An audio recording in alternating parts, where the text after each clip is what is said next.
Oh la qu'est-ce donc je vais vous faire une vidéo pour vous parler de Rames Rodriguez et dans quel club il peut signer. Donc on sait qu'il est probablement sur le départ et qu'il restera pas au Real de Madrid, mais on sait toujours pas dans quel club il va signer. C'est un feuilleton qui dure depuis pas mal de temps et c'est quelque chose que je souhaitais revenir dessus.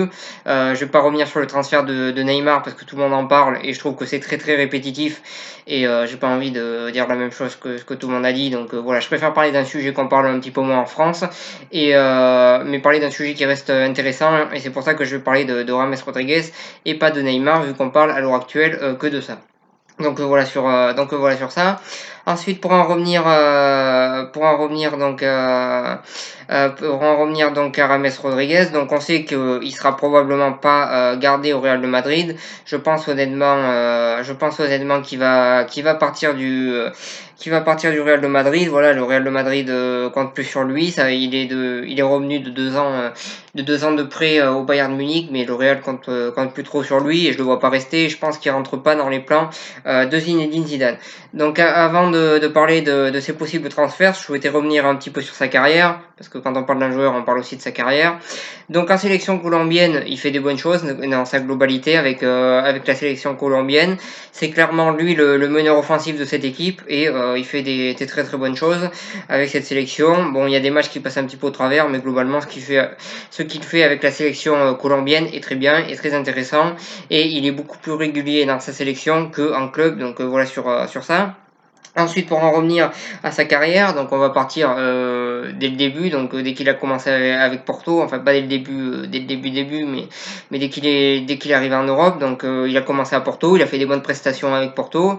Ensuite, il était parti à Monaco, il a fait des bonnes prestations avec Monaco, notamment ce but magnifique face à Bastia, où il fait une contre-attaque à lui tout seul. Et ensuite, après une très bonne Coupe du Monde 2014 où il marque un doublé juste magnifique contre l'Uruguay et il fait un match exceptionnel ce jour-là, il signe ensuite au Real de Madrid. Au Real de Madrid, pour lui, ça va plutôt bien commencer. Au début, il sera titulaire, il va jouer, il n'y aura pas trop de soucis. Mais dès que Zidane va arriver, il fera clairement pas partie des plans de Zidane et il sera obligé de partir un petit peu plus tard au Bayern de Munich comme il l'a fait.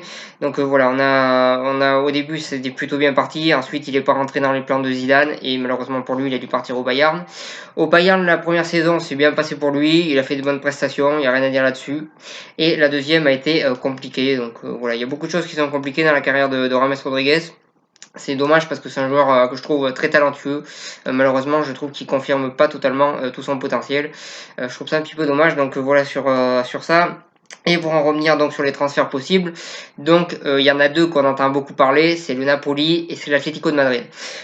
Donc le Napoli, on sait qu'ils sont sur lui, on sait qu'ils veulent faire de lui leur meneur offensif clairement. Mais on sait également qu'il y a des problèmes au niveau du transfert et au niveau de la somme que demande le Real de Madrid. Donc on sait pas trop s'il va signer au Napoli ou pas, mais on sait que ça reste dans les options.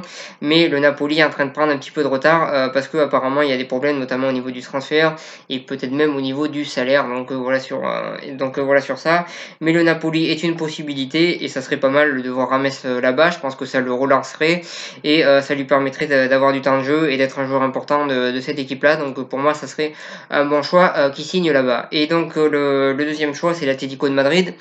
L'Atlético de Madrid qui au passage est en train de faire un mercato plutôt intéressant. Ils ont perdu beaucoup de joueurs, c'est vrai, mais ils sont en train d'en récupérer également.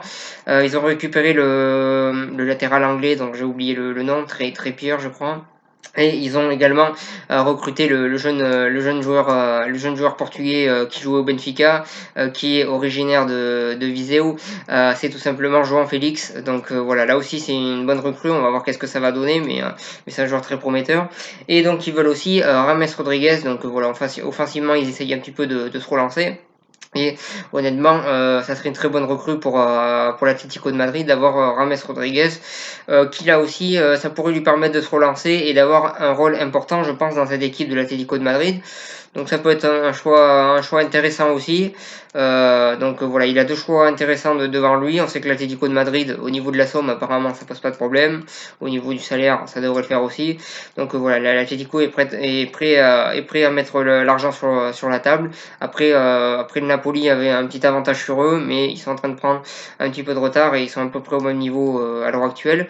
Mais en tout cas, ça serait de bons choix pour lui. Je pense que d'aller à l'Atlético, ça serait un bon choix pour se relancer. Et le Napoli aussi, c'est deux clubs intéressants. Je pense qu'à l'heure actuelle, et c'est que mon avis, mais je pense qu'à l'heure actuelle, l'Atlético est un petit peu au-dessus du Napoli. Donc voilà, ça aussi, ça risque de rentrer en compte, bien évidemment. Mais en tout cas, il y a deux choix intéressants, deux choix qui pourraient le relancer et deux choix qui, je pense va être seront bien pour sa carrière. Donc voilà sur ça. Donc je pense pas du tout qu'il va rester au Real de Madrid, même si il y a même s'il y a des journaux qui disent qu'il peut rester s'il trouve pas d'accord dans les transferts et tout ça. Je pense qu'il partira. Je le vois pas rester. Il rentre pas dans les plans du Real de Madrid, donc voilà, je le vois pas rester au Real de Madrid. Je pense qu'il partira, pourquoi pas dans un de ces deux clubs qui seraient de très bonnes options. En tout cas, moi je le vois partir dans un de ces deux clubs. Et si je devrais parier, je parierais bien sur l'Atlético de Madrid. Je le vois bien finir à l'Atlético de Madrid. Donc voilà, sur ça, ça lui permettrait de revenir dans un championnat qu'il connaît, la Liga. Donc voilà, je pense que je le vois bien revenir en Espagne et signer à l'Atlético de Madrid. Après peut-être qu'il ira au Napoli ou ailleurs, je sais pas. Mais en tout cas, le Napoli et l'Atlético pour moi c'est deux bonnes options pour lui. Et voilà ce que j'avais à dire sur cette vidéo. J'en profite pour féliciter les moins de 19 ans français qui sont en demi-finale de la Coupe d'Europe. Donc voilà sur ça, félicitations à eux. Je souhaite bonne chance aux U19 féminines de l'équipe de France également qui vont jouer ce soir en phase de poule. Donc je leur souhaite bonne chance à elles aussi. Et j'espère qu'elles feront aussi bien que le football masculin a fait. Et qu'elles se qualifieront également pour la demi-finale. Donc voilà sur ça. Et voilà ce que j'avais à dire sur cette vidéo. Je vous remercie de m'avoir suivi et je vous souhaite une bonne continuation.